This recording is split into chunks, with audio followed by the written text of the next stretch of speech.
सभापती महोदय, श्रीकांत भारती यांनी एक महत्त्वाचा प्रश्न उपस्थित केला आहे। या एसटीची चाकं खिळखिळी करण्याचं काम पडळकर खोत जोडीने केलेलं आहे आणि ती एसटी आता पळवत आहेत। चाकं तर खिळखिळी करून ठेवलेली आहेत। त्यावेळेला जे एसटीच्या संपाला प्रोत्साहन देत होते, ज्याच्यामुळे ही कर्मचारी भरती कंत्राटी करावी लागली। मुक्कामाला होते तिथं। माझं एकच म्हणणं आहे की एकदा एसटीने निर्णय घेणं आता गरजेचं आहे की आपल्याला नेमकं काय करायचं आहे। एसटी खाजगीकरण करायचं आहे, कंत्राटी न्यायची आहे की ह्या लोकांना परमनंट करायचे आहेत। मी समजू शकतो एसटीची परिस्थिती काय फार चांगली नाही आहे, त्याच्यामुळे आपल्याला धोरणात्मक निर्णय घेऊन एकदा काय तो निर्णय करावा लागेल की आपल्याकडे आता किती कर्मचारी आहेत, कितींची आपल्याला गरज आहे, याच्यात परमनंट किती घेऊ शकतो। आर्थिक भार उचलला तर तो समतोल समकक्ष करून आपल्याला शेवटी एसटी चालली पाहिजे, कारण ती शेवटच्या माणसाची जननी आहे।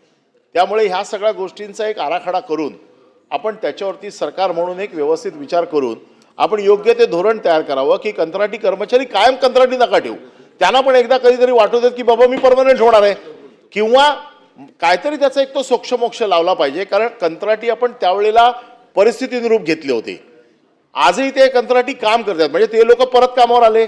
खरं मग त्याच वेळेला एक तर खरं कंत्राटीचं काम संपायला पाहिजे होतं, तरी देखील हे कंत्राटी चालू आहेत। म्हणजे त्यांची आशा आपण जिवंत ठेवलेली आहे की कधी ना कधीतरी आपण त्यांना परमनंट करू।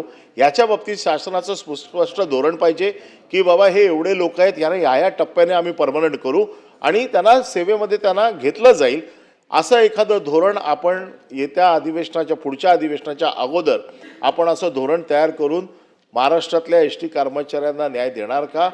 आणि त्यापेक्षा जर अशी जर काही शासनाची अडचण असेल तर सतत 5 महिने जो संप ज्या गोष्टीसाठी चालला की त्यांना शासकीय कर्मचारी म्हणून घ्या, ते एक तर मग त्यांना शासकीय कर्मचारी म्हणून घ्या, जी आपलीच मागणी होती आपल्या सरकारची। आता आपलं सरकार आलंय, ट्रिपल इंजिनचं सरकार आहे, डबल पण नाही सिंगल पण नाही, आणि ट्रिपल इंजिनचं सरकार।